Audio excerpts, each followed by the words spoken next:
옛날의 정부는 기암 물체와 괴물들을 대대적으로 추방하는 정책을 시행하기 시작했다. 사람들은 이 관행을 괴물 정화라고 불렀고 악마 사냥꾼이라 불리는 젊은이는 서커스에서 일하고 있었다. 사실 서커스라기보다는 야외에서 사람들을 즐겁게 하는 경기장에 가까웠다. 서커스 단장은 실수로 포획된 도깨비를 공연자로 사용하려고 샀는데 이 서커스에서는 대부분 인간이 아닌 악마와 괴물들이었다. 다음 날 아침, 그는 산책을 나갔다가 아이들 무리가 그를 따라왔다. 그는 그들을 겁주어 도망가게 만들었다. 그리고 맥주 한 병을 사서 사람들이 고양이를 때리는 모습을 보았는데 그들은 고양이가 악마라고 생각하고 있었다. 악마 사냥꾼이 그곳에 있었으므로 사람들은 그에게 그 문제를 해결해달라고 요청했다. 하지만 그는 그저 고양이인 줄 알고 때리지 않고 쫓아내기 위해 가볍게 쳤다. 사람들은 그가 괴물과 싸우는 모습을 보는 것을 즐겼지만 현실에서는 그와 어울리는 것을 좋아하지 않았다. 그날 밤, 그는 다시 무대에 올랐고 우연히 그 고양이는 실제로 괴물이었다. 공연 후, 그는 무대를 떠나며 누군가 자신을 따라오고 있음을 깨달았다. 그를 따라오던 소녀는 방에서 그를 보지 못하고 뛰쳐나왔고 그는 그녀를 붙잡았다. 그는 그 감옥 안에 무엇이 있는지 알고 싶었고 그래서 다가갔고 그녀는 반격했다. 그녀는 총을 꺼냈지만 그는 다시 다가가 총을 땅에 두게 했다. 그는 곧 그녀를 제압했고 감옥 안에서 목소리가 이 하인을 살려두라고 말했다. 그 여종은 총을 치우고 세 장을 집어들었다. 안에 있는 목소리는 그가 누구인지 알고 있었다. 그는 실험을 당한 반악마로 그의 몸에 여러 악마가 주입되어 있었다. 그는 정신을 유지하기도 힘들었고 매일 악마의 힘을 사용하면 곧 악마에게 삼켜질 것이다. 그 목소리는 그와 거래를 원했다. 세 장이 공개되었고 소녀의 머리가 드러났다. 그녀는 불사의 존재인 아야였고 그녀는 그에게 자신을 죽여달라고 부탁했다. 그 대가로 그녀는 그의 생명을 연장할 방법을 주겠다고 했다. 그녀는 900년 넘게 살았고 그녀의 불사의 능력을 무효화할 수 있는 생명체는 악마뿐이었다. 하지만 그녀를 해친 자는 반악마였기 때문에 그의 힘은 절반에 불과하여 그녀를 완전히 죽일 수 없었다. 1년 전, 그녀는 그녀의 몸을 차지한 반악마에게 접근당했다. 그녀는 그의 얼굴을 보지 못했고 오직 그의 주인만 보았다. 허스키한 목소리와 지팡이를 든 외국의 노인이었다. 그녀는 그 사람을 찾고 싶었지만 단서가 없어 그를 찾아왔다. 그는 인간보다 악마의 비중이 더 큰 반악마였기 때문에 그녀는 그가 자신을 죽일 수 있을지 확신하지 못했다. 그는 극장 주인이 그들을 발견하고 다시 공연하게 할까봐 다른 곳으로 가서 이야기를 나누자고 했다. 그리고 그는 소통을 위해 자신의 이름을 알려주었다. 그는 신에 치였다. 아야는 그가 곧 악마에게 먹힐 것을 알면서도 계속 공연을 하며 왜 삶을 갈망했는지 궁금해했다. 그는 이것을 알고 있었지만 공연을 하고 악마가 되는 것이 그의 의도 중 하나였다고 인정했다. 공연 도중 정신을 잃고 악마가 된다면 그를 항상 오락거리로만 보던 사람들이 첫 번째 희생자가 될 것이고 그는 자신이 멈추기 전에 얼마나 많은 사람을 죽일 수 있을지 보고 싶어 했다. 그것이 그가 생각한 가장 재미있는 죽음의 방식이었고 이 사회를 바로잡을 수 있는 방법이라고 여겼다. 하지만 그녀가 그의 생명을 연장할 방법이 있다고 말했을 때 그는 그 생각을 버렸다. 그러나 그는 그녀를 죽이지 않겠다고 단호하게 말했다. 그녀는 정말로 죽고 싶어 한 것이 아니라 머리만으로 사는 것이 지겨웠을 뿐이라고 했다. 그러나 그녀의 몸을 되찾도록 도와줄 의향은 있었다. 그녀의 몸을 훔친 노인이 그를 이 상태로 만든 장본인이었기 때문이다. 노인의 지팡이에는 M이라는 글자가 새겨져 있었고 아야는 이것이 맞다는 것을 확인했다. 그래서 이제 거래가 바뀌었다. 아야는 자신의 몸이 유럽에 있다는 것을 알았고 이는 몸을 찾기 위해 긴 여정을 떠나야 한다는 뜻이었다. 그는 아야에게 자신의 수명을 연장할 방법을 물었고 아야는 자신의 몸의 일부를 먹으면 된다고 말했다. 하지만 당연히 머리는 허락되지 않았다. 그녀는 체액도 효과가 있다는 것을 깨닫고 땀과 침 중 어느 것을 선호하는지 물었다. 그는 후자를 선택했고 아야는 그의 얼굴을 앞으로 내밀라고 말했다. 그들은 서로 협력하기 위한 계약으로 이 키스를 사용했다. 한편 프랑스에서는 2명의 뱀파이어 아버지와 아들이 사냥을 하고 있었다. 아버지는 총을 사용하고 싶어 했지만 사슴의 속도를 따라잡지 못해 손으로 잡으려고 서두르기만 했다. 아들은 아버지에게 사용할 수 없는데 왜 총을 가져왔냐고 물었고 아버지는 그것이 시장이 준 선물이라서 사용해봐야 한다고 대답했다. 뱀파이어들은 드라큘라 백작의 죽음 이후 인간과의 상호작용을 시작했다. 인간과 함께 사는 것이 그들과 맞서는 것보다 더 안전하다고 생각했기 때문이다. 귀환하자 아들은 아버지가 왜 은제품을 보관하고 있는지 물었고 아버지는 다른 사냥꾼들이 그것을 이용해 자신들을 해치지 못하게 하려고 그렇다고 말했다. 저장고에 들어가자 그는 뱀파이어의 피가 묻은 은탄환을 발견하고 가족을 찾으러 미친 듯이 뛰어갔다. 그는 맏아들과 집사를 찾았고 아내와 막내딸에 대해 묻자 아내는 집에 있고 막내딸은 하녀와 함께 노래를 부르고 있다고 들었다. 침입자의 흔적은 전혀 없었다. 그는 아내를 찾기 위해 방으로 갔고 총상으로 그녀가 죽은 것을 보고 가슴이 찢어졌다. 며칠 후 기자들이 그를 찾기 위해 집으로 오기 시작했다. 그는 고다르 백작이었고 20년 동안 인간의 피를 마시지 않았기 때문에 시민의 권리를 가지고 있었지만 여전히 그를 겨냥한 극단주의자들과 차별적 요소들이 있었다. 그러고 나서 그는 기자들에게 둘러싸였다. 그는 언론에 아무 말도 하고 싶지 않았지만 앤이라는 젊은 소녀 기자가 이 사건에 대해 무엇을 할 생각이냐고 물었다. 그는 경찰이 너무 소홀했기 때문에 탐정을 고용하기로 결심했다. 그가 고용한 탐정 이야기를 듣고 애니는 그가 아야와 사나치라는 듀오를 고용해 사건을 조사하고 해결하려는 것이라고 의심했고 그는 그것이 맞다고 확인했다. 두 사람은 이제 마차를 타고 고다르 백작을 만나러 가고 있었다. 그에 따르면 그들은 이전에 여러 괴물 관련 사건을 해결했다고 한다. 그들의 정체와 진실은 여전히 다소 불분명했지만 적어도 경찰보다는 더 신뢰할 만했다. 도착하자마자 사나치가 마부와 흥정을 시작했다. 그는 울퉁불퉁한 길을 탔다는 이유로 가격을 좀 깎아달라고 했다. 아야는 그가 가난한 사람을 괴롭히는 걸 그만두라고 했지만 그는 여전히 동전 하나만큼 가격을 깎으려 했고 마부는 어쩔 수 없이 받아들였다. 하지만 사나치는 돈이 없었고 마부에게 백작에게서 돈을 받으라고 했다. 그러자 마부는 사나치에게 괴롭힘을 당했다며 울면서 백작에게 갔다. 백작은 집사에게 가서 돈을 가져다 주라고 말했다. 사나치는 백작에게 자신을 소개했고 백작은 아야의 목소리를 들었을 때 그게 아녀 시즈쿠의 목소리인 줄 알았다. 하지만 아야는 시즈쿠에게 짐을 치우라고 요청했고 백작은 아야의 목소리가 어디서 나오는지 알 수 없어 더욱 혼란스러워했다. 그들이 본격적으로 이야기를 시작하자 사나치는 베일을 들어 올려 백작과 그의 두 아들에게 아야가 머리만 가지고 있다는 것을 보여주었고 그녀는 여전히 건강하게 살 수 있었다.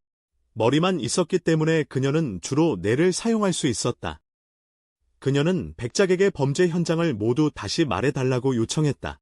그는 그들을 아내의 방으로 데려가 거기서 현장을 조사했다. 뱀파이어의 시체는 매우 빠르게 부패하기 때문에 그의 아내는 이미 묻혔지만 여전히 사진들이 있었다. 사진을 보니 그의 아내가 심장에 무언가 못 같은 것으로 찔린 것처럼 보였다. 그녀의 얼굴에는 저항의 흔적이 없었기 때문에 당시 잠을 자고 있었던 것이 분명해. 이는 범인이 말뚝으로 그녀의 심장을 직접 찔렀다는 것을 의미해. 의자의 등받이에는 긁힌 자국이 없었고 범인이 뱀파이어의 예리한 감각을 피할 수 있었다는 점에서 상당히 노련한 사람이었을 거야.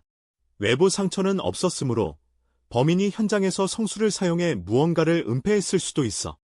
성수병은 여전히 그곳에 있었고 입구에 혈흔이 묻어 있었어. 또 다른 문제는 창고에서 발견되는 말뚝인데 열쇠는 백작과 집사만 가지고 있었어.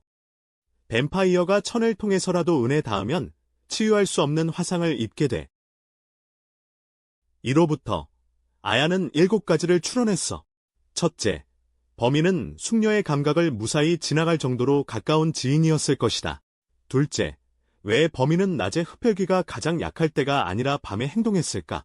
셋째, 창고에 자물쇠가 부서진 채 발견되었고 왜 성수병은 그대로 남겨두었을까? 넷째, 범인은 어떻게 창고에 있더는 말뚝을 알고 그녀가 자는 방의 위치와 시간을 정확히 알았을까? 다섯째, 범인은 왜 은 말뚝을 다시 창고에 넣었을까? 이 시점에서 백작은 어지럼증을 느끼기 시작했다. 갑자기 막내딸이 그를 찾아왔지만 사나치에 의해 놀라 도망쳤다. 아야는 6번째와 7번째 이유는 나중에 밝히겠다고 말했다. 그녀는 백작의 가족 전원과 함께 저녁을 먹었다.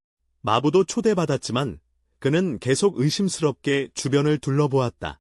그는 아야가 머리만 있는 것에 꽤 놀랐다. 백작의 가족은 힘을 유지하기 위해 피만 마셨고 다른 사람들은 보통 음식을 먹었다. 아야는 전혀 먹을 필요가 없었다. 백작의 가족은 두 탐정의 능력을 의심하며 그들이 사기꾼이고 믿을 수 없다고 생각했다. 비록 백작은 그들이 괴짜라고 여겼지만 수사할 때는 매우 예리하다고 느꼈다. 아야는 마부가 아내와 문제가 있다는 걸 어떻게 알았냐고 묻자 조금 과시하기로 결심했다. 그는 알코올 중독자였지만 아내에게 오랫동안 술을 마시지 말라는 금지를 받았다. 먼저 아내가 끊임없이 세탁해야 했던 음식물이 자주 튄 흔적이 있는 그의 셔츠를 바라보았다. 술에 취한 사람만큼 자주 음식을 흘릴 수는 없다. 둘째로 그의 수염은 깎지 않았지만 셔츠는 매우 깔끔했고 단추도 다시 꿰매져 있었으며 셔츠는 일주일 동안 세탁되지 않은 것으로 보아 그는 일주일 동안 술을 마시지 않은 듯했다. 그의 아내는 술 취한 남편에게 지쳤음이 분명했고 그는 가족의 평화를 유지하기 위해 아내의 말을 들어야 했다. 그는 이 세심한 아내를 더 소중히 여겨야 한다는 것을 알았고 술을 끊기로 결심했다. 백작의 장남은 그녀가 셜록 홈즈 같은 탐정이라고 확신했다. 그때 아야는 사건에 대해 더 물었다. 시신은 1시 30분에 발견되었고 가족은 이렇게 자정에 저녁을 먹는 습관이 있었습니다. 12시 30분에 아내는 식사를 마치고 방으로 가서 쉬었습니다. 식사 후 그는 도서관에서 장남과 마을 관리에 대해 논의하기 위해 갔습니다. 막내딸도 그곳에 있었습니다. 그 후 그는 사냥을 나갔습니다. 장비를 가져오기 위해 창고에 들어갔을 때 이상한 점은 없었습니다. 밖으로 나갔을 때 둘째 아들이 함께 가자고 했고 그들은 돌아올 때까지 숲에서 함께 있었습니다. 그는 사슴에게 3발사를 했지만 놓쳤습니다. 맏아들도 이 3발의 총성을 들었습니다. 아버지가 사냥을 나간 후 맏아들은 다시 서재로 돌아가 동생을 하녀에게 맡겼습니다. 아야는 맏아들에게 식사 후 사냥을 나가기 전까지 무엇을 했는지 물었습니다. 의심받는 느낌에 그는 항의했습니다. 하지만 결백하다면 놀랄 필요가 없을 것입니다. 둘째 아들이 가장 의심스러웠습니다. 왜냐하면 12시 30분부터 1시까지 방에만 있었고 아무 소리도 듣지 못했기 때문입니다.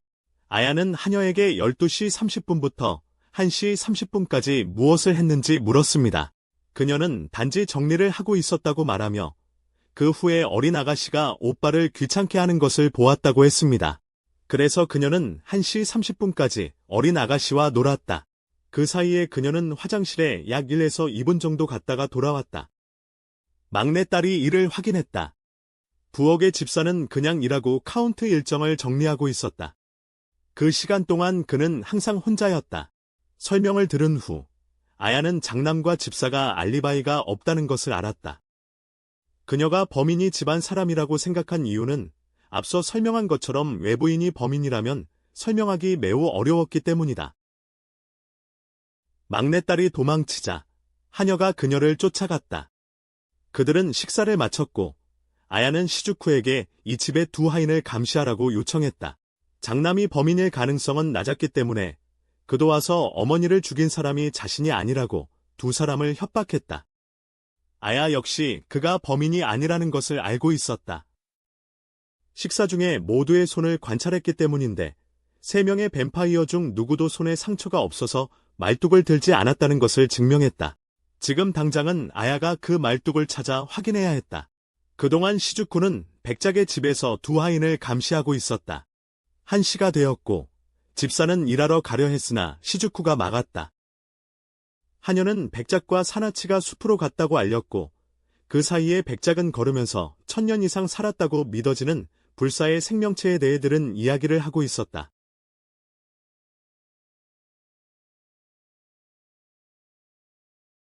그러나 아야는 그 불사의 생명체에게도 약점이 있는데 그것은 악마라고 밝혔다.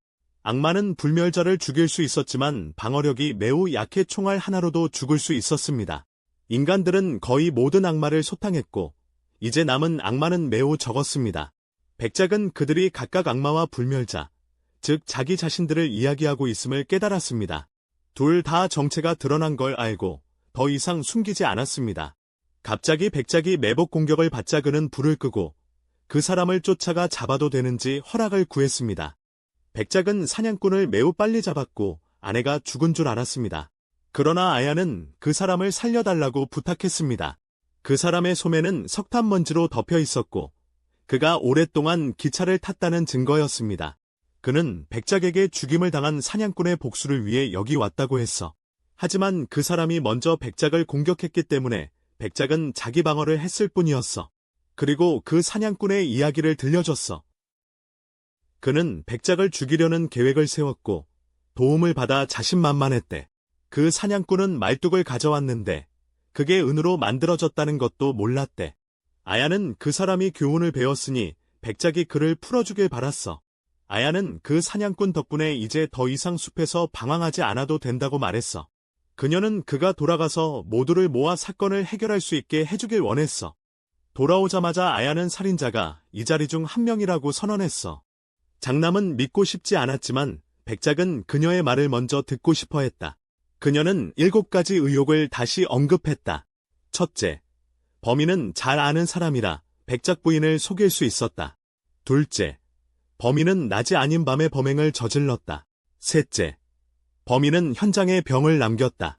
넷째, 범인은 성의 일정을 잘 알고 있었다. 다섯째, 범인은 일부러 은말뚝을 창고에 남겼다. 6번째 의혹은 소리에 관한 것이었다. 백작 부인이 살해되었을 때 장남과 집사는 그녀의 방 근처에 있었지만 아무 소리도 듣지 못했으니 이는 너무 이상했다. 둘 다 알리바이가 없었지만 공범일 가능성은 낮았으므로 그녀는 범죄가 한시 전에 발생했을 것이라고 의심했다. 살인자는 스테익스가 박히는 소리를 머필드하기 위해 무언가를 그 사이에 두었음에 틀림없다. 하지만 현장에는 코트만 있었으므로 살인자는 손목의 힘만으로 일을 했을 가능성이 있다. 왜 살인자는 스테익스를 받기 위해 망치를 사용하지 않았을까? 망치 소리를 듣는 것이 이상하지는 않았을 텐데. 왜냐하면 백작 부인이 자주 가구를 수리했기 때문이다. 어쩌면 범인은 망치가 스테익스를 손상시킬까 두려워했을 것이다. 이는 살인을 초래한 스테익스가 은으로 만들어지지 않았다는 결론으로 이어졌다. 백작이 창고에서 보는 말뚝은 단지 피로 얼룩진 미끼였을 수도 있어. 하지만 백작 부인을 죽게 만들 수 있으면서도 망치로 두드리면 쉽게 부서지는 게 뭘까? 그녀는 7번째 의혹으로 넘어가기 위해 백작 부인의 방에서 발견한 병이 실제로는 성수를 담았던 게 아니라고 말했어. 병에 겉이 더럽고 dak이지 않았다는 건 안도 더러웠을 거라는 뜻이야. 물이 들어 있었다면 어떻게 더러울 수 있겠어. 그래서 그 병은 처음부터 물을 담지 않았고 현장에 단지 가짜로 놓여 있었던 거야. 하지만 백작 부인의 상처에는 성수로 인해 손상된 흔적이 있었어. 이로부터 그녀는 범인이 성수를 얼려 말뚝을 만들어 범행을 저질렀다고 추리했어. 현장에서 코트를 사용하여 혈흔을 가렸다. 못은 빠르게 녹아 카운티스의 피부를 다쳤다. 범인은 카운티스의 피를 가져가 카운트가 사냥을 나가기를 기다린 후 창고로 가서 가짜 범죄 현장을 꾸몄다. 목적은 카운트가 범행 시점을 1시 이후로 잘못 이해하도록 만드는 것이었다. 따라서 12시 30분부터 1시까지 알리바이가 없는 사람이 범인이 될 것이다. 이 기준에 맞는 사람은 2명, 하녀와 둘째 아들이다. 하지만 그 사람은 못을 박을 수 있을 만큼 강해야 하고 가짜 범죄 현장을 만들 시간이 짧아야 했다. 가장 의심받는 사람은 여전히 둘째 아들이었다. 둘째 아들은 자신이 뱀파이어라서 은재 말뚝이나 성수를 들 수 없다고 주장했다. 그건 사실이었지만 만약 범인이 손을 잘라내고 재생시켰다면 이야기는 달라졌을 것이다. 이로 인해 둘째 아들이 범인임이 확실해졌다. 그는 즉시 긴장하며 아야에게 달려들었지만 사나치에 의해 붙잡혀 밖으로 던져졌다. 아야에 따르면 둘째 아들이 범인인 이유는 그도 인간을 반대하고 미워했기 때문이다. 하지만 백작은 인간과 친구가 되기로 결심했기에 그를 정신 차리게 하려는 의도로 이 사건을 일으킨 것이다. 그는 사냥꾼에게 연락해 백작을 공격하고 철제 말뚝과 용기를 훔칠 기회를 만들었다. 백작의 가족이 자주 교회를 방문했기 때문에 그는 쉽게 성수를 가져와 사냥꾼의 철제 말똥 용기에 넣고 밤에 숲에 두어 얼리게 할 수 있었다. 나머지는 보시다시피였습니다. 둘째 아들은 지금 사나치를 공격하려고 했지만 그는 사나치의 상대가 되지 못했습니다. 사나치는 자신의 정기를 이야기하며 둘째 아들을 철저히 이겼습니다. 정리하자. 그는 아야에게 돌아갔습니다. 그녀와 사나치는 떠나려고 했고 새벽이 다가오자 젊은 기자 애니가 도착했습니다.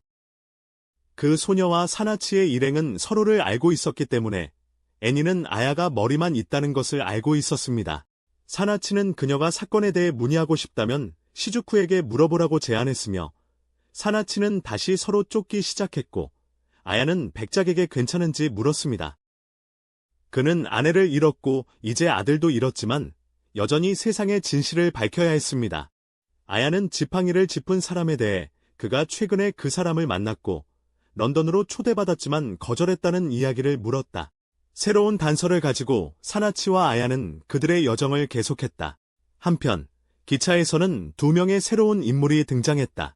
하얀 머리의 인물은 오페라의 유령으로 알려져 있었고 금발의 인물은 그에게 런던의 셜록 홈즈가 활동하는 박물관에서 다이아몬드를 훔쳐달라는 의뢰를 했다.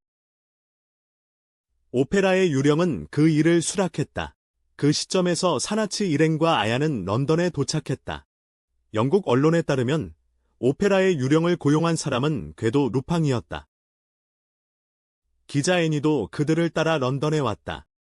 사나치의 일행은 고객 명단을 요청하기 위해 지팡이 가게로 향하고 있었다.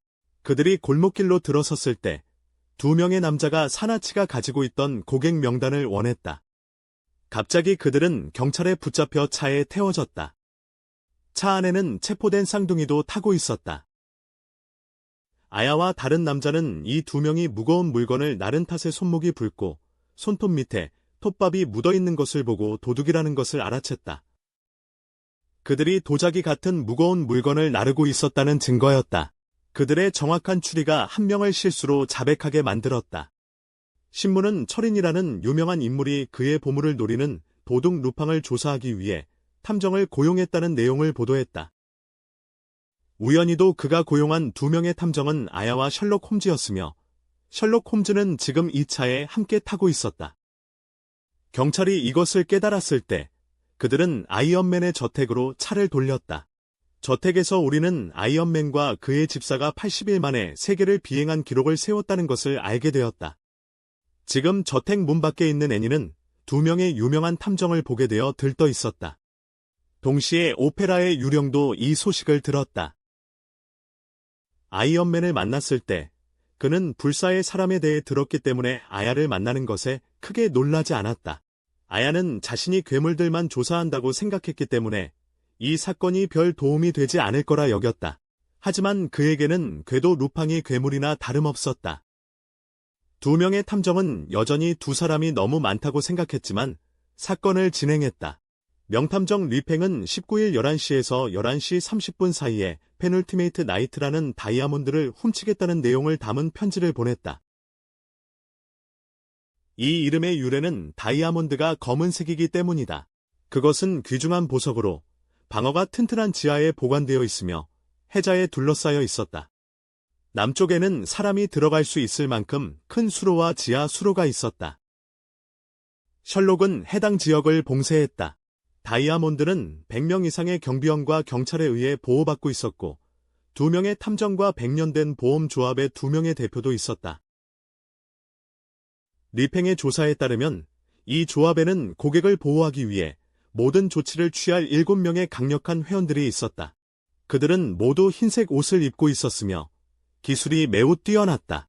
아이언맨을 보호하기 위해 가장 먼저 도착한 사람은 대표번호 라이놀트였고 두 번째는 대표번호 7번 파티마였다. 아이언은 라이놀트가 자신에게 가장 큰 장애물이 될 것이라고 인식했다. 그는 아야와 시나치가 인간이 아니라는 이유로 노골적으로 불쾌감을 드러냈다. 그 후 아이언맨은 모두를 지하로 데리고 내려가 다이아몬드가 있는 방에 들어갔다. 이곳은 3개의 열쇠와 4명이 문을 밀어야만 열 수 있었다. 마지막에서 두 번째 기사, 페널티메이트 나이트, 정교하게 설계된 금고에 보관되어 있었다. 하지만 그 다이아몬드는 합성 제품일 뿐이라 큰 가치가 없었다. 아야는 금고가 은으로 만들어졌다는 사실을 알아차렸고, 이는 뱀파이어와 늑대인간 모두가 싫어하는 금속이었다. 그 안에 다이아몬드는 분명히 역사를 지니고 있어야 해. 20년 전, 아이언맨의 한 친구가 14세기 유물에서 다이아몬드를 발굴했어. 그는 다이아몬드를 금고에 넣어 아이언맨에게 주었고, 아이언맨은 10년 동안 복잡한 메커니즘을 해독해 다이아몬드를 꺼냈어. 다이아몬드 표면에는 아이아가 번역한 글이 있었는데, 구체적으로 늑대인간을 언급했어. 다이아몬드의 기원을 조사한 후, 아이언맨은 남부 독일에 한때 번성했던 난쟁이 부족이 늑대인간 부족에 의해 멸망했다는 사실을 알게 되었어. 그들은 너무나 원한이 깊어서 복수를 위해 적의 은신처 위치를 깨지지 않는 다이아몬드와 적이 만질 수 없는 금고에 담아 후손들에게 전해줬어. 이제 방에 대해서 말할게.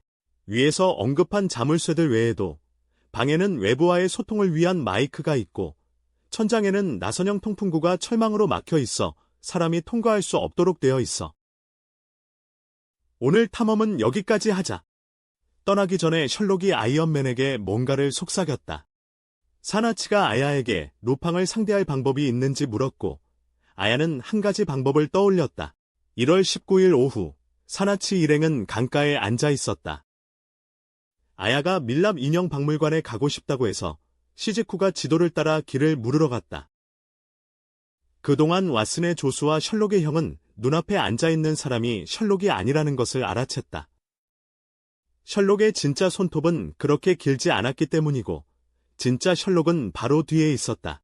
그 사람이 가면을 벗자 그는 바로 대도 루팡이었다.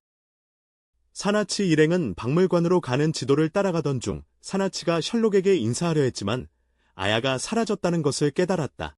그는 실수로 다른 사람의 세장을 집어들었다가 시즈쿠에게 맞았다. 이 시점에서 루팡은 자신이 부술 수 없는 자물쇠는 없다고 주장한 후 유령이 운전하는 차에 뛰어들어 도망쳤고, 말하는 도중 마법사 시즈쿠를 거의 치게 되었다. 그녀는 세 장을 본 적이 있는지 물었다. 여자에게 심취한 루팡은 시즈쿠를 차에 태워 함께 수색하자고 초대했다. 사나치는 우연히 애니를 다시 만나서 그들도 함께 수색하러 갔다. 형의 집에서 셜록은 보험 대리인들에게 조심하라고 상기시켰다. 그들은 신뢰할 수 없다는 느낌이 들었기 때문이다. 하지만 그들의 작업에 가장 영향을 미친 것은 사나치와 아야의 그룹이었다. 왜냐하면 마지막 전날 밤이 늑대인간 부족을 추적할 단서였기 때문에 그들은 다이아몬드 도난을 막지 못할 것이고, 심지어 스스로 훔치려 할지도 모른다. 거리에서 아야의 세 장을 잘못 가져간 사람은 그것을 깨닫고 그녀를 보고 깜짝 놀랐다. 그는 세 장을 도로에 던져 아야가 차에 치이게 했다. 그러나 이 불행 속에서 더 큰 불행이 찾아왔는데, 아야를 친 차가 이전에 범죄를 저지른 쌍둥이들의 차였다. 어떻게든 이 두 명은 경찰의 손을 피했지만 처음 아야를 보았을 때부터 그녀를 노리고 있었다. 이 순간 시즈쿠가 도착해 아야가 쌍둥이의 차에 누워있는 것을 보았고, 그녀는 그들을 쫓기 위해 방향을 바꿨다. 애니와 사나치는 근처에서 수색 중이었고, 아야와 시즈쿠를 발견하자 그들을 쫓기 시작했다. 사나치는 지붕 위로 뛰어올라 쌍둥이들이 있는 곳으로 곧장 뛰어내려 아야를 성공적으로 구하고 세장으로 데려갔다. 루팡은 그들을 세장 메신저 그룹으로 인식했고, 아야도 루팡이 셜록과 동일한 복장을 하고 있다는 것을 알아보았다. 사나치는 자신의 가명을 악마 암살자라고 소개했지만 발음하자마자 루팡보다 더 강하다는 의미가 되어 루팡은 그에게 배우고 싶어 했다. 그는 구슬을 던지고 그 위에 미끄러져 공격했다. 두 젊은이는 잠시 공중에서 춤을 추다 다시 땅으로 내려왔다. 사나치는 이마에 구슬을 맞고 턱에 어퍼컷을 맞아 쓰러졌다. 루팡은 아야 일행에게 이 일에 관여하지 말라고 경고했지만 그는 모든 것이 그녀의 계산 안에 있다는 것을 몰랐다. 그때 빅벤 시계가 8시를 알렸다. 모두가 아이언맨의 저택에 들어가기 전에 수색을 받아야 했다.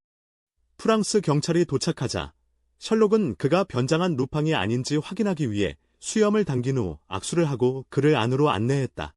방에 들어가자 아야 일행은 셜록에게 지상경비는 자신들이 책임지겠다는 편지를 남겼다.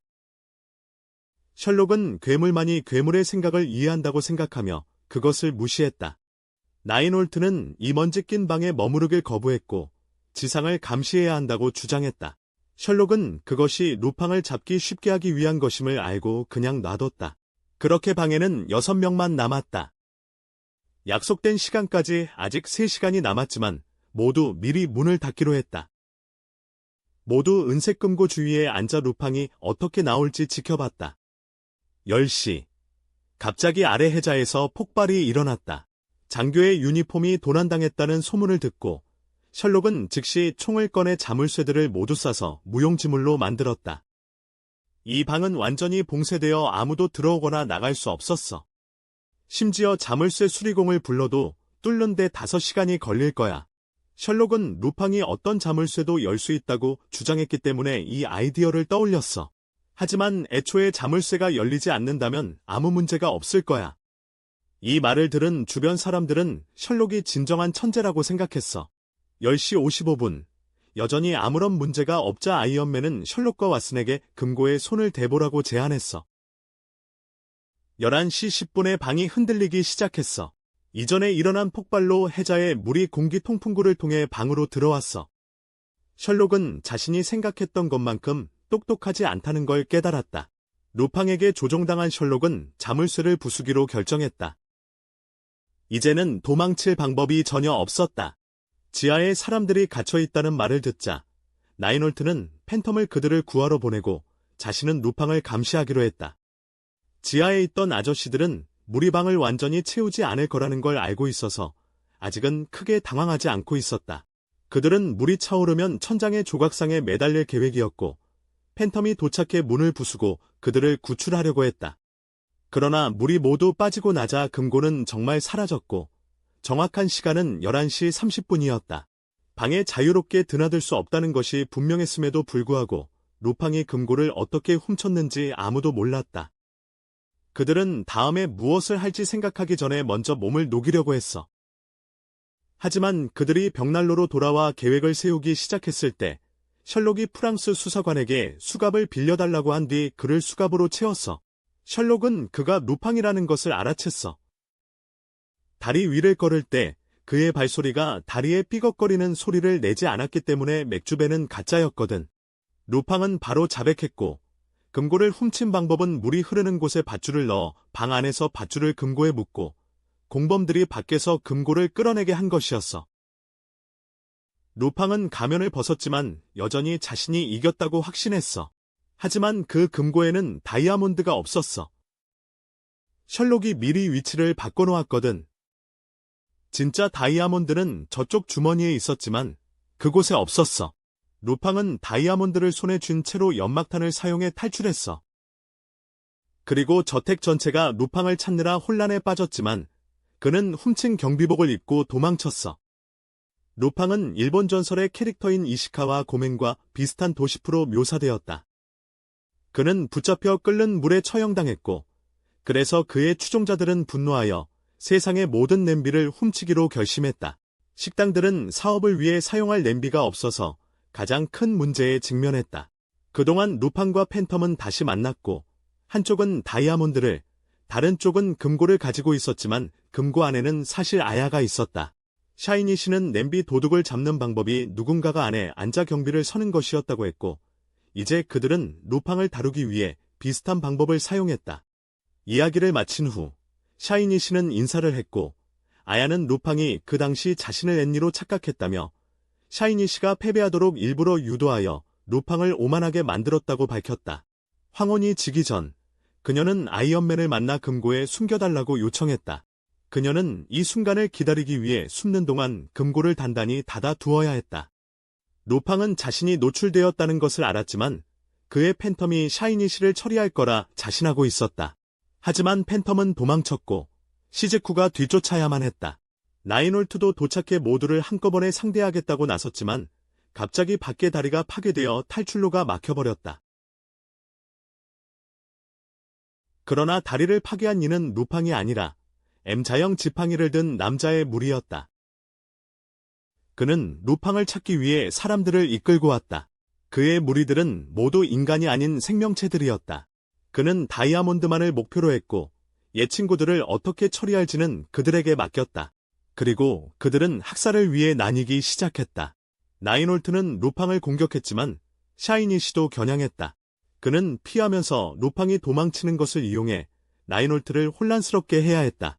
그는 루팡을 쫓아가 다이아몬드를 돌려달라고 요구했지만 루팡은 그것을 던져버렸고 나인홀트는 다이아몬드를 쫓는 동안 샤이니시는 루팡을 쫓았다. 셜록과 왓슨 박사도 도착해 아야로부터 상황을 들었다. 그녀는 낯선 사람들이 공격했다는 이야기를 듣고 자신의 지식이 도움이 될 수 있으니 셜록에게 함께 가자고 요청했다. 시즈쿠에게서 도망친 팬텀은 판톰과 마주쳤다. 그녀는 팬텀의 이름이 제거해야 할 명단에 있어서 그를 사냥하고 있었다. 그녀는 2개의 석궁을 꺼내 팬텀에게 얼굴을 드러내라고 강요했지만 숨는다고 해서 그녀의 화살을 피할 수는 없었다. 한편 셜록과 아야는 많은 사람들이 학살당한 도서관에 도착했다. 범인의 얼굴을 보며 셜록은 그가 최근 런던 전역에 다양한 광신적인 컬트를 만들어 뉴스에 나왔던 리스터라는 것을 알아보았다. 이 컬트들은 잔인한 의식을 수행하는 데 특화되어 있었다. 셜록은 그의 손가락을 튕기는 속임수를 간파했는데 그것은 독침을 날리기 위한 것이었다. 2 사람 모두 그의 속임수를 알아차린 것을 보고 그는 그들이 제거되어야 한다고 결심했다. 한편 경감은 우연히 뱀파이어 여성과 마주쳤다. 그녀는 그의 약한 총을 두려워하지 않았고 시즈쿠가 도와주러 갔다. 하지만 시즈쿠는 여전히 팬텀을 찾는 임무 중이었기에 그들 중 누구라도 그를 보았는지 물어보았다. 둘 다 몰랐기에 그녀는 떠나려 했지만 그 뱀파이어 여자는 허락하지 않았어. 그와 동시에 나인홀트, 루팡, 그리고 샤이니시는 여전히 다이아몬드를 목표로 삼은 3자 추격전을 벌이고 있었지. 셋 모두 교회로 쫓아가다가 그곳에서 우연히 다이아몬드를 떨어뜨렸어. 루팡이 샤이니시에게 협력하자고 제안했지. 그때 라인홀트가 들어오자 샤이니시는 대화로 그의 집중을 흩뜨리기 시작했고 그 틈에 루팡이 피아노 전체를 그의 머리 위로 밀어버릴 기회를 잡았어. 그동안 팬텀은 어둠을 이용해 팬텀을 능가하려고 했는데 팬텀은 소리를 제어하는 데 매우 능숙했거든. 팬텀은 상대의 위치를 파악할 수 없어 쏘지 못했어. 시즈쿠는 불사의 뱀파이어에게 점점 밀리기 시작했지. 그녀에게는 뱀파이어를 상처 입힐 수 있는 무기가 있었지만 명중시키는 것이 문제였다. 시즈쿠가 예상하지 못했던 것은 뱀파이어의 피가 독이 있다는 것이었다. 그 독이 시즈쿠에게 닿아 그녀를 뱀파이어에게 매혹되게 만들었다. 셜록은 마법을 사용한 총격전 후의 탄약이 부족하다는 것을 알게 되었다. 아야는 왜 그들이 다이아몬드가 필요했는지 물었고 그들은 단순히 병력을 강화하기 위해 늑대 인간을 찾고 싶어 했다. 대화를 나누는 동안 셜록은 지팡이를 잡아 리스터를 찾았고 얼굴을 향해 날아오는 바늘을 쳐냈다. 그는 간신히 해독제를 꺼냈지만 그 순간 배후자가 나타났다. 셜록에 따르면 그는 모리어티 교수였다. 샤이니시의 편에서는 레이놀드가 아직 살아있었다. 갑자기 팬텀과 판톰이 바로 들어왔고 교수의 그룹의 또 다른 구성원도 나타났다. 그는 마법을 사용해 순식간에 다이아몬드를 낚아채고 두 보험 대표를 신속하게 처리했다. 루팡과 팬텀은 그 괴물에게서 다이아몬드를 회수할 수 없다는 것을 알고 이미 도망쳤다. 아야는 모리아트라는 이름에 놀랐는데 이는 오래전에 죽었다고 전해지는 범죄 조직의 우두머리의 이름이었다. 그는 아야의 몸을 연구를 위해 붙잡고 있었고 8년 후에 예전보다 훨씬 더 큰 범죄 조직을 만들기 위해 돌아왔다. 그는 온갖 종류의 비정상적인 존재들을 모으고 상상할 수 없는 제자를 데려옴으로써 이를 이루었다.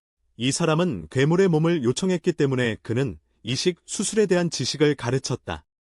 그가 언급한 사람은 11년 전 종합적인 범죄를 저지른 잭 더 리퍼로 그들은 그를 너무나도 잘 알고 있었다.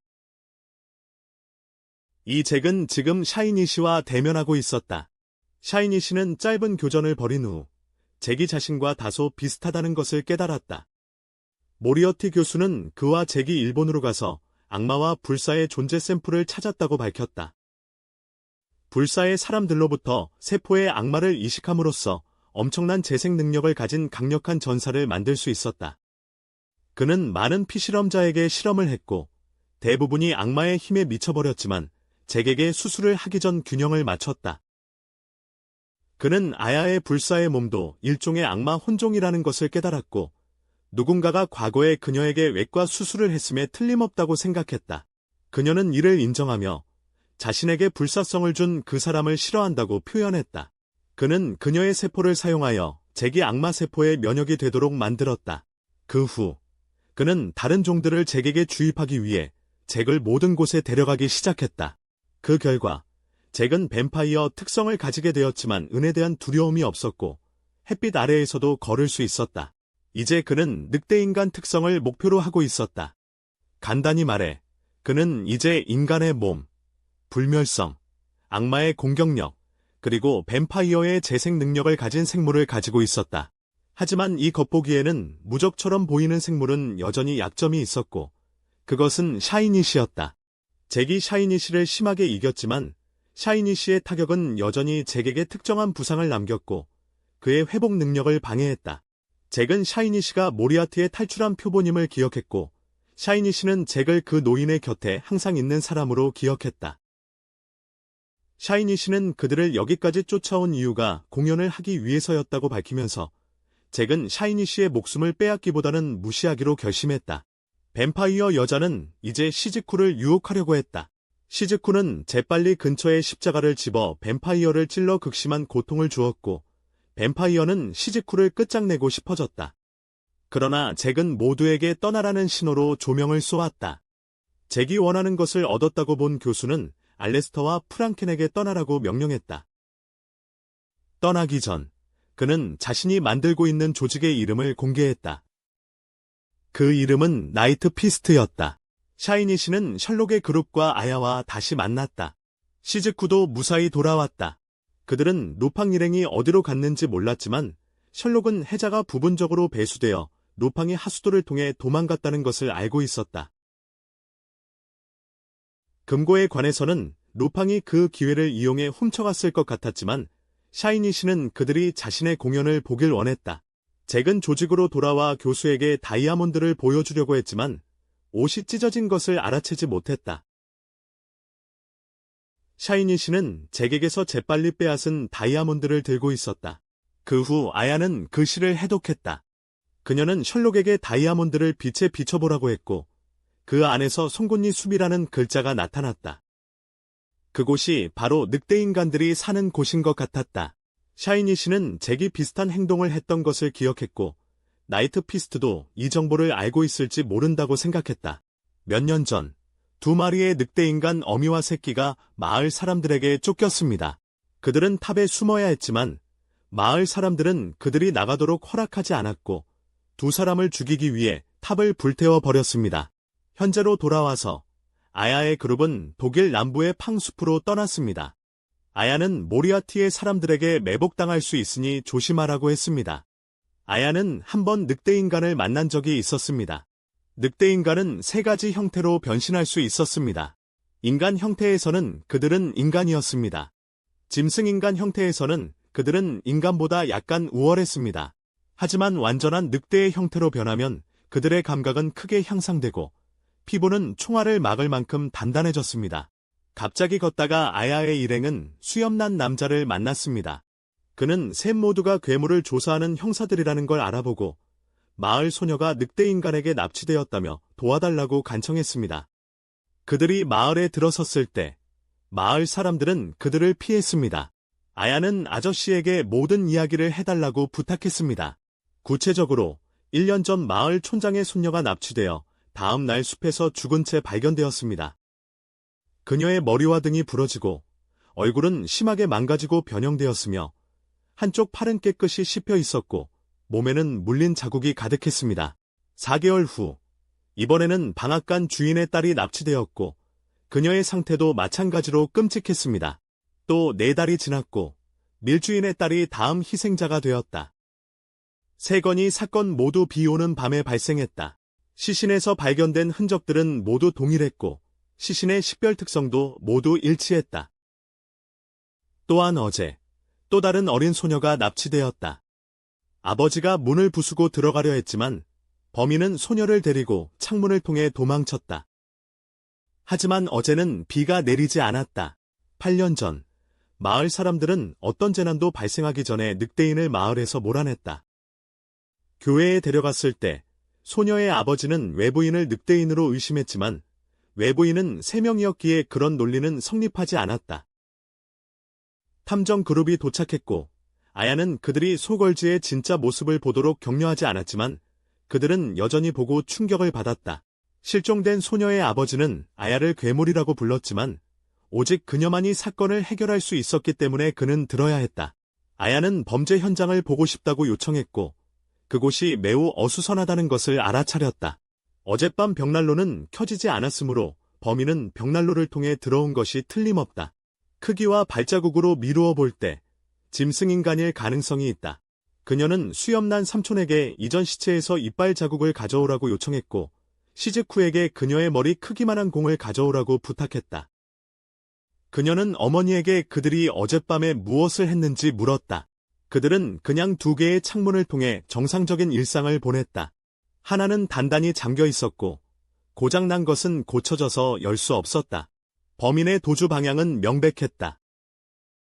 시즈쿠가 도착하고 그녀는 지붕에 올라가서 흔적이 있는지 살펴보라는 요청을 받았다. 아무것도 없자 그녀는 시즈쿠에게 뭔가를 던지라고 말했다. 먼지가 구름처럼 일었고 삼촌이 이빨 자국을 가져왔다. 아야는 이 사건이 미쳐 날뛰는 늑대인간에 의해 발생한 것이 아니라 이성을 가진 누군가에 의해 발생했음을 결론 지을 수 있었다. 침대에는 피가 있었지만 도주 경로에는 피가 없었으므로 범인은 소녀를 넣을 가방을 가져온 것이 틀림없다. 또한 창고에 자물쇠도 부서져 있었고 1년 전에도 침입당해 총과 탄약이 도난당한 사실이 알려져 있었다. 첫 사건과 겹쳤기 때문에 고려해야 했다. 그룹 전체가 마을 촌장 집으로 갔고 그는 난숲과 늑대인간의 거주지에 대한 정보를 가지고 있었다.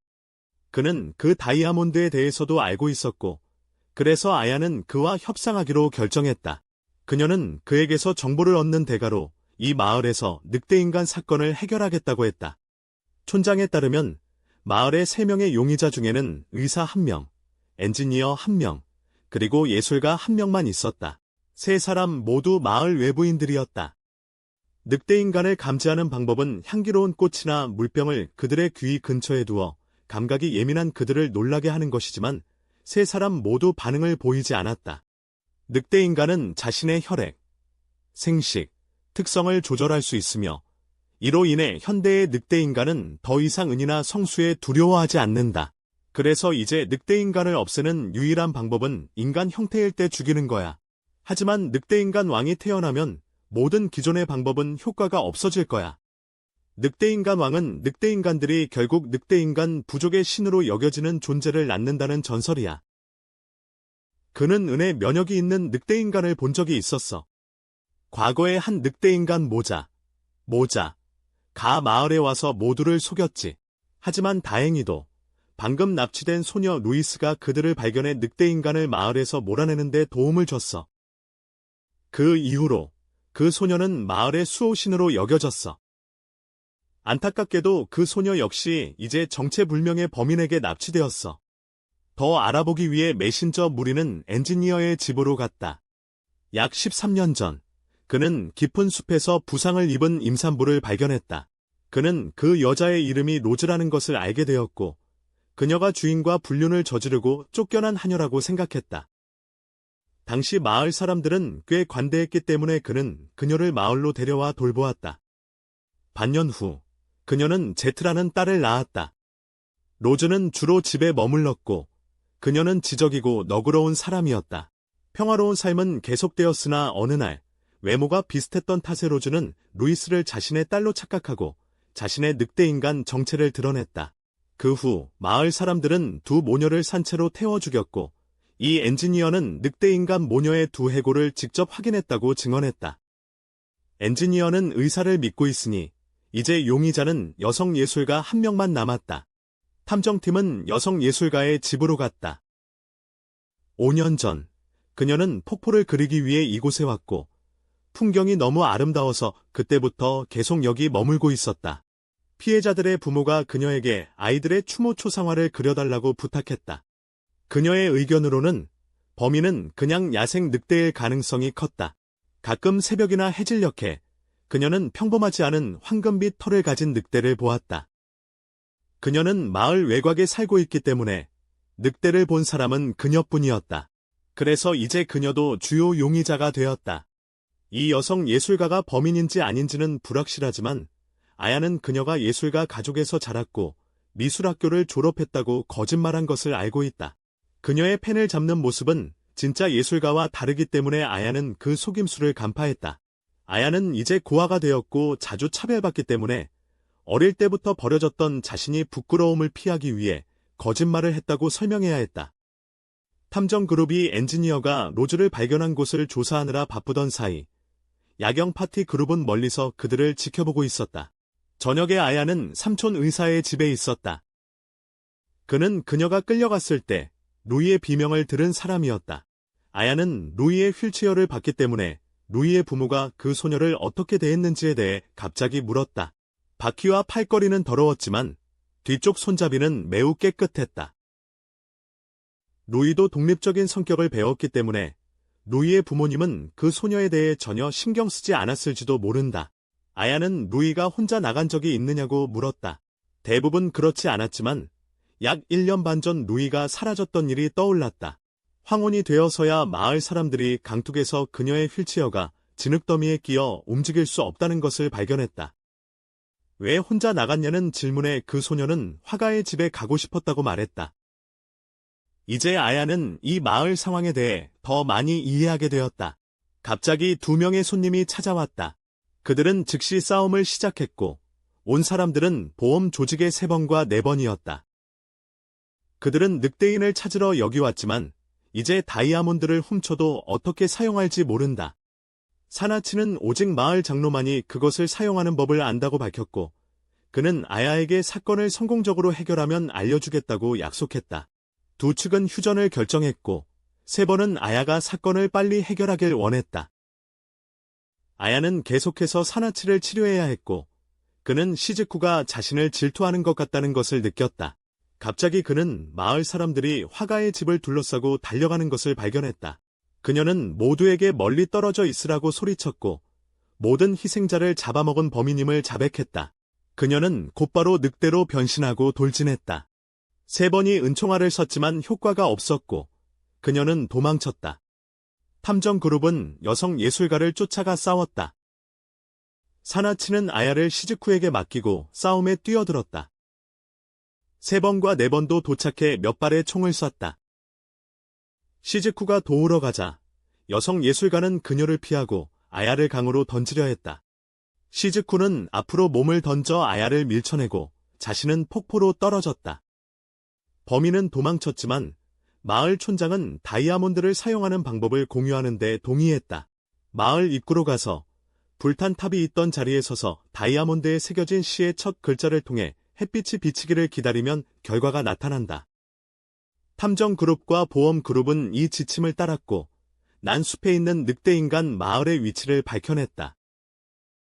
밤 파티 그룹은 상황을 보고 준비했다. 시즈쿠는 이제 의식을 되찾았다. 그녀는 하류로 떠내려가 노라라는 늑대인간에게 구조되었고 노라는 그녀의 두 가까운 친구에게 그녀를 따뜻하게 해주라고 부탁하여 위독한 상태를 극복하도록 도와주었다. 시즈쿠는 이 늑대인간 마을이 인간과 정반대의 생활 방식으로 한밤중에 정오에 잠을 자고 있다는 것을 알았다. 늑대인간들은 인간이 마을에 들어오는 것을 허락하지 않으므로 시즈쿠는 가능한 한 빨리 떠나야 했다. 동시에 시즈쿠는 이 늑대인간 마을에서 비오는 날 어린 소녀들이 피해자가 되는 연쇄살인 사건이 있다는 것을 알게 되었다. 그녀의 총이 시신에 사용된 종류가 아니었기 때문에 그들은 그녀가 범인이 아니라고 믿었다.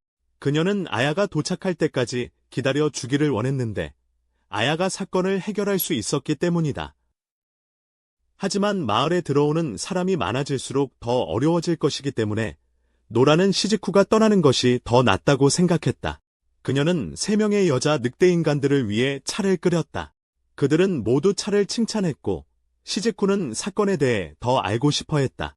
그것은 1년 전부터 시작되었고 4개월마다 사망사건이 발생하여 지금까지 3명이 희생되었다는 사실이 알려졌다. 희생자들은 가슴에 총을 맞아 사망했고 마을의 남자들은 매번 범인을 놓쳤는데 비가 내려 모든 흔적을 지웠기 때문이다. 매번 총소리도 아무도 듣지 못했다. 지금까지 알게 된 것은 범인이 권총을 사용했고 매복에 능하며 흔적을 완벽하게 지우는 방법을 알고 있다는 것이다. 전반적으로 시즈쿠는 아무것도 조사할 수 없었고 그래서 그들은 시즈쿠를 그곳에서 빼내고 싶어 했으며 그녀의 냄새를 지우기 위해 물이 있는 장소를 찾아야 했다.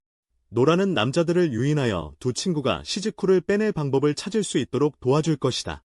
가는 길에 시즈쿠는 이 마을에서 어떤 소녀도 남자들에게 잡히기 때문에 도망칠 수 없다는 것을 알게 되었다. 마을의 모든 소녀들은 마을 장로에 의해 강제로 무녀가 되어 혈통을 개선해야 했다.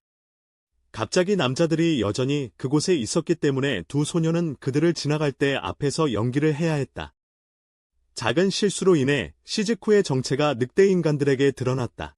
그녀는 쫓기다가 결국 다수에게 둘러싸였다. 그녀는 두 소녀가 처벌받지 않도록 자신을 변호했다. 마을 장로가 와서 시즈쿠를 즉시 처리하려 했으나 두 소녀는 노라가 시즈쿠를 구했고 그녀의 말을 들어봐야 한다고 주장했다. 그들은 그녀를 신문하기 위해 수번덕으로 데려갔다. 그녀가 거짓말을 하고 있는지 판단하는 것은 마을의 노인이었다. 로즈 사건 이후로 나무 언덕이 세워진 지 오랜 시간이 지났다. 그녀가 아무리 설명해도 마을의 노인은 여전히 그녀가 거짓말하고 있다고 생각했다. 두 소녀도 시즈쿠를 방어하기 위해 목소리를 높였다. 갑자기 재판 중간에 총성이 울렸다. 전체 부족이 숲으로 달려가 노라가 총에 맞아 죽어있는 것을 발견했다. 오늘은 비가 오지 않았지만 그들은 여전히 범인의 흔적을 맡을 수 없었다. 노인은 다시 시즈쿠를 비난했지만 남자들은 시즈쿠가 그동안 나무 언덕에 붙잡혀 있었으니 어떻게 그럴 수 있었냐고 주장했다. 늑대 인간들은 어떻게 해야 할지 몰라서 시즈쿠에게 현장 조사를 맡겼다. 주변에 피가 거의 없었기 때문에 시즈쿠는 이곳이 범인이 행동한 장소가 아니라고 추측했다. 노라의 몸은 젖어 있었지만 옷은 말라 있었다. 이는 그녀가 어디선가 옷을 입기 전에 물에 잠겨 있었다가 총에 맞고 이곳으로 옮겨졌음을 의미한다. 근처 나무에 총알 자국이 있어 두 발이 발사되었지만 소리가 들린 것은 한 발뿐이었다. 시즈쿠가 별다른 도움을 줄 수 없다는 것을 본 늑대 인간들은 다른 누군가가 마을에 들어오는 것을 막기 위해 그녀를 처리하기로 했다. 다른 한편 아야의 그룹은 이동 중에 프랑켄의 공격을 받았다. 그는 사나치와 아야를 절벽 아래로 끌어내리며 보험 그룹과의 연결을 끊었다. 프랑켄은 그들에게 보험 그룹을 떨쳐내는 데 도움을 주었으니 그 대가로 늑대 인간 마을의 위치를 원한다고 알렸다. 위치를 알고 있음에도 불구하고 프랑켄은 산나치가 거짓말을 하고 있을까 두려워서 다이아몬드를 보증으로 요구했다. 늑대 인간 마을에서 만나면 그 다이아몬드를 돌려주겠다고 했다. 그렇게 그들은 각자의 길을 갔다. 산나치와 아야는 노라의 장례를 치르고 있는 늑대 인간 마을에 도착했다. 여자 늑대 인간의 도움으로 산나치와 아야는 감옥에서 시즈쿠를 만났다. 아야는 시즈쿠의 조사 결과를 물어보고 잘하고 있다고 칭찬했다. 남자들이 그들의 냄새를 맡고 감옥을 확인하기로 했다. 혼란을 피하기 위해 시즈쿠는 잠시 감옥에 남기로 했고 산나치는 아야를 데리고 범죄 현장을 조사하러 갔다. 늑대 인간은 곧 그들의 냄새를 맡고 쫓아왔지만 아야는 사나치에게 날카로운 바위를 돌아가라고 말하며 관찰할 수 있도록 했다. 그녀는 사나치가 스위치를 찾는 것을 도왔고 두 사람은 늑대 인간이 도착하기 전에 터널에 들어갈 수 있었다. 이것이 범인이 각 범죄 후 자신의 흔적을 숨기는 방법이었다. 여기에는 여전히 피가 있었고 범인의 총도 있었으므로 희생자들은 여기서 살해당하고 시신은 지상으로 옮겨진 것임에 틀림없었다. 아야는 이것이 루이스의 아버지가 보관소에서 잃어버린 총임을 알아보았다. 더 나아가 그들은 노라의 피 자국과 호수를 발견했다. 한쪽 구석은 누군가 있었던 것처럼 보였다. 벽에는 새겨진 일정이 있었고 그들은 더 많은 것을 알기 위해서 더 나아가야 했다. 한편 인간 마을에서 누군가 우연히 루이스의 시체를 발견했다. 탐정단은 인간 마을로 통하는 터널 옆에서 여성 예술가의 시신을 발견했다. 이제 아야는 몇 년 전 로즈가 이 터널을 통해 인간 마을로 갔다는 것을 알게 되었다.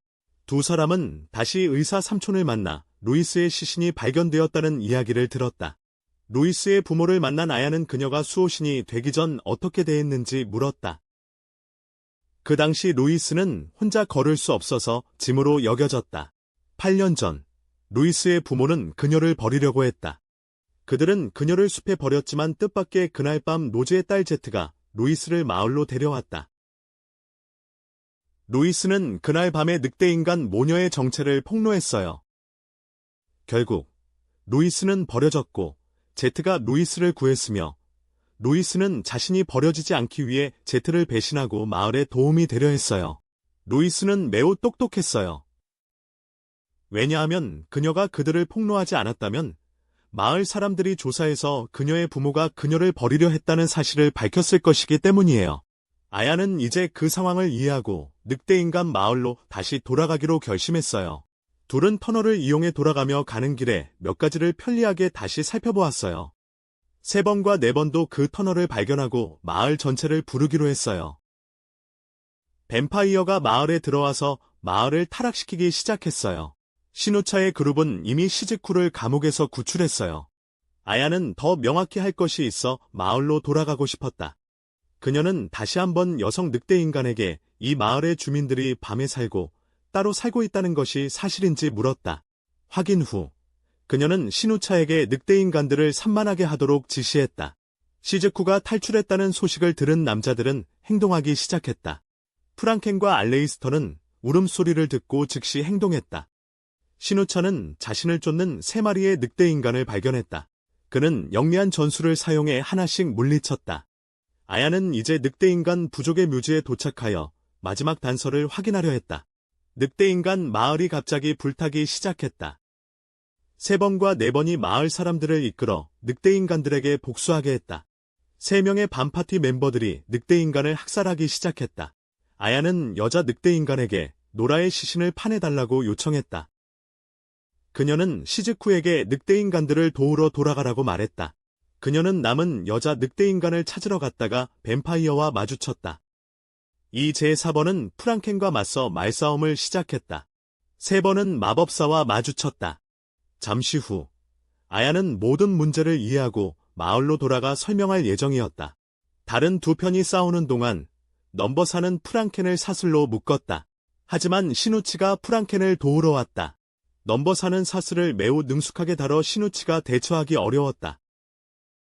시누치가 공경에 처한 것을 보고 프랑켄은 자신의 팔을 뜯어 시누치에게 던졌고 시누치는 그 팔을 차서 도착한 청년을 쓰러뜨렸다. 그는 프랑켄에게 다이아몬드를 돌려달라고 요구하고 아야의 몸에 대해 물었다. 그는 아야의 몸이 아직 런던의 나이트 파티 둥지에서 보존되고 있다는 것을 알게 되었다. 넘버 3와 알레스터는 아직 멀리서 싸우고 있었다. 넘버 3이 삽을 던지고 각도를 조절해 알레스터를 리코체스로 쳤다. 이때 뱀파이어는 시즈쿠가 속옷을 입지 않았다는 것을 발견했지만 이에 대해 이야기하고 싶어 하지 않았다. 뱀파이어는 시즈쿠에게 이전에 자신의 독에 노출되었기 때문에 이제 그녀의 몸에 항체가 생겼다고 알렸다. 시즈쿠는 이것이 사실인지 확신이 서지 않아서 뱀파이어는 그녀의 다리에 표시를 해주었다. 시즈쿠는 다시 한번 그녀의 매력에 빠졌지만 뱀파이어는 자신이 말한 것이 진실이며 이것은 단지 환상이라고 말했다. 그녀는 그 후 시즈쿠를 이번에는 살려주고 떠났다. 한편 넘버 3은 알레스터를 먹었다고 생각했지만 그가 몸을 바꾸고 그녀에게 주사를 주었다.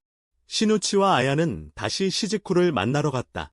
시누치는 사건을 해결하고 싶었지만 아야는 그에게 할 일이 있었다. 밖에서는 두 마을의 사람들이 총싸움을 준비하고 있었다. 마침내 아야가 도착해 모두에게 멈추라고 외쳤다. 그녀는 두 사건의 범인을 찾았다고 발표했다. 범인은 바로 나무 언덕에 서 있던 루이스와 노라, 그리고 로즈의 딸 제트였다. 루이스가 붙잡힌 방으로 돌아왔을 때 증거는 방에 아무도 들어오지 않았지만 늑대 형태로 창문 밖으로 뛰어내린 흔적이 있었다는 것을 보여줬다. 난로 옆에 발자국에 먼지가 있어야 했지만 그곳은 깨끗했으므로 누군가가 굴뚝을 통해 들어왔다는 것은 조작된 것이 분명했다. 그녀는 제트와 루이스가 닮았다는 것을 알게 되었고 과거의 제트가 아직 살아있다고 의심했다. 그날 밤 늑대로 변한 예술가는 사실 제트의 변장으로 시누치의 다리에서 발견된 치아 자국이 인간 마을의 모든 사건과 일치했다. 예술가는 시누치와 함께 조사한 후 바로 살해당한 것으로 보인다. 어젯밤 발견된 노라의 시체는 사실 동굴에서 살해당했는데 만약 인간이 지나갔다면 등불이 필요했을 것이고 동굴에서는 등불이 나방을 끌어당긴다. 오직 늑대인간만이 어둠 속에서 나방먼지에 묻지 않고 걸을 수 있다. 그래서 노라의 시체도 제트가 만들어낸 것이었다. 동굴에 살고 있던 사람은 제트에게 총에 맞아 죽었고 꽤 짧았으며 1년 반 동안 그곳에 살았고 이는 루이가 사라지기 전과 겹친다. 그래서 그녀는 어젯밤 살해당한 사람이 우리가 아는 노라가 아니라 루이라는 것을 확신했다. 두 사람은 매우 비슷하게 생겼다. 일반적으로 몇 년 전, 제트는 로즈의 도움으로 늑대인간 마을로 탈출하여 이름을 노라로 바꿨지만 인간 마을에서 살기 위해 루이의 역할도 했다. 그녀가 이를 주장하는 5가지 이유가 있습니다. 첫째, 두 마을은 거의 교류가 없었습니다. 둘째, 터널 덕분에 제트는 두 마을 사이를 이동하는데 1시간밖에 걸리지 않았습니다. 셋째, 두 마을의 생활 패턴은 서로 반대였습니다. 넷째, 루이스는 보통 마을과의 교류가 거의 없었고 노라는 혼자 살았기 때문에 아무도 그들을 알아보지 못했습니다. 다섯째, 터널 안에 있는 호수는 제트가 2가지 신분을 오갈 때 자신의 냄새를 지우는 데 도움이 되었습니다. 그들이 인간 마을로 돌아왔을 때 루이스의 시신이 발견되었습니다. 제트는 루이스의 시신을 파내어 혼란스럽게 물어뜯고 찢어 총상 자국을 숨겼습니다. 다시 말해 제트가 살아있는 것이 늑대인간 마을과 인간 마을에서 발생한 두 사건의 원인이었다. 아야는 제트가 복수에 지나치게 집착하고 있다고 느꼈다. 13년 전, 로즈는 이 늑대인간 마을을 탈출해 인간 마을로 갔다. 몇 달 후, 제트가 태어났다. 어느 정도 시간이 지난 후, 루이스에게 발견되어 신분이 폭로되었고, 둘 다 화형을 당했다. 그러나 제트는 살아남아 늑대인간 마을로 도망쳤다. 작은 해골은 탑에서 발견된 여우의 것이었다. 제트는 여기로 와서 이름을 노라로 바꾸었지만 여전히 이 마을을 미워했고 두 마을 간의 갈등을 일으킬 계획을 세웠다. 그러니까 1년 반 전 제트는 루이를 납치했지만 루이는 그 마을을 싫어했기 때문에 제트의 복수를 도와주기로 했다. 그렇게 제트는 2개의 정체성을 가지고 정보를 모았다. 1년 전 그녀는 두 마을 간의 적대감을 높이기 위해 연쇄살인을 일으켰고 자신의 흔적을 지우기 위해 사건을 조작했다. 하지만 탐정 그룹이 도착했을 때 상황이 잘못됐다. 제트는 누명을 씌울 대상을 선택한 후 도망쳤다. 그녀는 이후 시즈쿠를 구출하고 시즈쿠가 노출되도록 계획적으로 유도했다. 그리고 마을 전체가 신문을 하는 동안 그녀는 터널로 가서 루이를 죽이고 시체를 여기로 가져와서 가짜 범죄 현장을 만들었다. 그녀는 시즈쿠가 범인으로 의심받지 않도록 나무를 향해 총을 쐈다. 모두가 그녀가 죽었다고 생각했을 때 그녀는 루이의 시신을 파내어 인간 마을로 가져가 두 마을이 충돌하도록 숨겨진 길을 열었다. 하지만 제트는 여전히 아야가 잘못했다고 생각했다. 그녀는 떠나서 터널에서 사나치를 마주쳤다. 그는 그녀를 잡으려고 기다리고 있었지만 그녀는 사실 늑대인간 왕이라는 것을 드러냈고 그를 매복하기 위해 촛불을 껐다. 그러나 그는 그녀를 호수로 밀어넣고 그녀를 묶었고 그동안 시푸는 지쳐 있었다. 아야가 와서 두 마을이 문제를 해결했다고 알렸다. 아야는 사나치에게 제트를 풀어달라고 요청했는데 그녀가 잘못 판단했기 때문이었다.